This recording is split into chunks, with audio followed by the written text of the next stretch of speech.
Bonjour et bienvenue à la pensée du jour où nous vous donnons une petite dose de vitamines pour vous aider à traverser votre journée et à poser vos yeux sur Jésus. Et aujourd'hui, j'ai une question pour toi.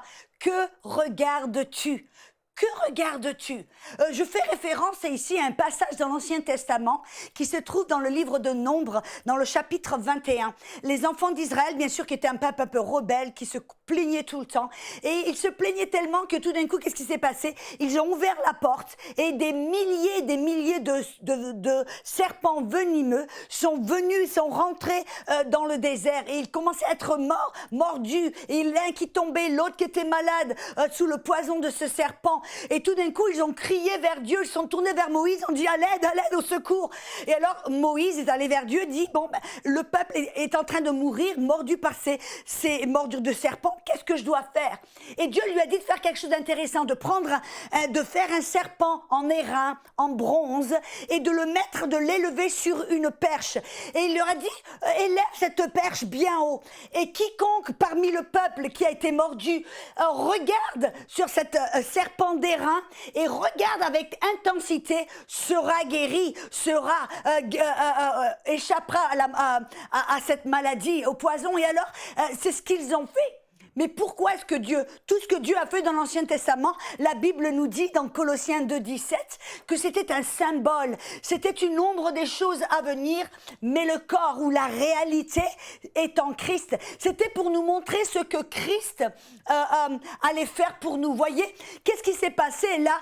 Le peuple d'Israël était mordu et ceux qui ont regardé ce serpent d'airain avec intensité, ils ne quittaient pas leurs yeux sur ce serpent, ceux-là étaient guéris. En d'autres mots, pour nous, qu'est-ce que ça veut dire?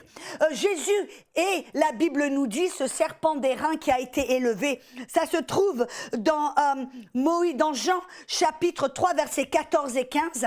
La Bible nous dit, comme Moïse éleva le serpent dans le désert, il faut de même que le Fils de l'homme soit élevé afin que quiconque croit en lui ait la vie éternelle. Et la vie éternelle, c'est bien plus que d'aller au paradis.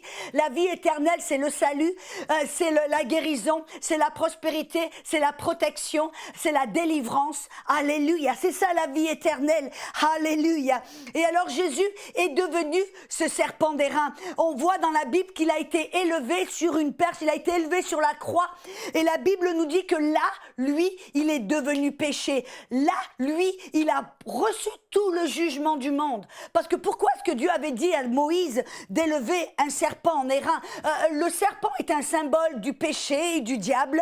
Et l'airain et le cuivre, le bronze est un symbole du jugement dans la Bible. Et à ce moment-là, c'était une représentation du Fils de Dieu qui serait élevé et là qui deviendrait péché, qui recevrait la malédiction de la loi, qui recevrait toutes les maladies, tout le jugement et la colère de Dieu pour le péché. Et c'est à ce moment-là, c'est ce qui s'est passé quand Jésus a été élevé sur la croix. Il a été jugé, il est devenu malédiction. Il a pris tout le prix du péché. Il a pris toutes ces maladies sur son corps. Et qu'est-ce que ça veut dire pour vous et pour moi? Ça veut dire que quiconque regarde Jésus, qui le regarde et qui met son attention, fixe son attention sur Jésus, peut aussi recevoir le pardon du péché et recevoir la guérison de toutes sortes de maladies.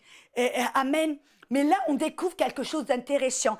Notre attitude face à la maladie. Vous voyez, le peuple d'Israël était dans le désert, mordu par des serpents venimeux. Et Dieu leur a dit, ôte de vos yeux des serpents, ôte tes yeux de ton problème, ôte tes yeux de ce serpent venimeux et mets ton regard. Regarde avec intensité le serpent qui est élevé et celui qui regardera, qui fixera son attention, c'est lui qui sera guéri. Vous savez, très souvent, quand on est au milieu d'un problème, au milieu de la maladie, les symptômes vous parlent d'une manière forte. Les docteurs vous donnent des diagnostics. Il y a tout ce que vous voyez, vous ressentez, est une voix qui est forte et puissante. Mais Dieu, qu'est-ce qu'il nous dit de faire? Il dit, ôte tes yeux des symptômes, ôte tes yeux des diagnostics du docteur, ôte tes yeux des circonstances et des problèmes, comme le peuple d'Israël l'a fait dans le désert, et regarde avec intensité Jésus élevé sur la croix, lui qui est devenu péché, lui qui a pris tout le jugement pour tout le péché, qui a porté toute maladie, afin que toi, tu puisses recevoir la guérison. Et vous savez, vous dites, mais comment est-ce que je peux regarder Jésus élevé sur une croix? La Bible nous dit dans Jean 1 qu'au commencement, la parole était avec Dieu et que la parole était Dieu. Comment est-ce qu'aujourd'hui, Jésus était la parole venue en la chair? Qu'est-ce que ça veut dire pour nous qu'on peut fixer notre attention sur la parole écrite? Et en d'autres mots, c'est comme si on fixait notre attention sur Jésus. Regardez la parole, fixez votre attention. C'est pas juste un petit regard comme vous regardez votre montre. C'est pas justement un petit regard tout vite. Non, non, c'est de regarder la parole, de fixer votre attention, de vous concentrer, d'étudier la parole, de vous baigner dans la parole avec intensité et afin de pouvoir que la parole rentre dans votre cœur. C'est là ce que la parole nous dit de faire. La plupart des gens, ils veulent aller sur Google pour découvrir tous les symptômes, tout ce que l'Internet nous dit au sujet de la maladie. Dieu dit non, non, non, regarde pas ta maladie. Arrête de te concentrer sur les symptômes de la maladie. Concentre-toi, regarde la parole, Jésus. Et c'est là que tu trouveras la vie. C'est là que tu regarderas, que tu recevras la guérison. C'est ce que la parole nous dit dans Psaume. Dans Psaume, la Bible dit Dieu nous a envoyé sa parole pour nous guérir. Dans les Proverbes, le roi David nous avertit aussi. Écoutez, dans Proverbe 4, 20, il dit « Mon fils, sois attentif à mes paroles, prête l'oreille à mes discours, qu'il ne s'éloigne pas de ton regard et de tes yeux. Garde-les dans le fond de ton cœur, car c'est la vie pour ceux qui les trouvent, c'est la santé pour tout leur corps. » Alors au lieu de regarder vos problèmes, vos symptômes et d'écouter les diagnostics, concentrez-vous.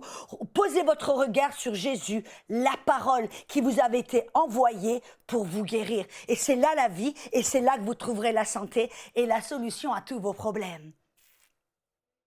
Pour aller plus en profondeur, vous pouvez lire et télécharger la version complète de cette pensée du jour sur le site enseigne-moi.com.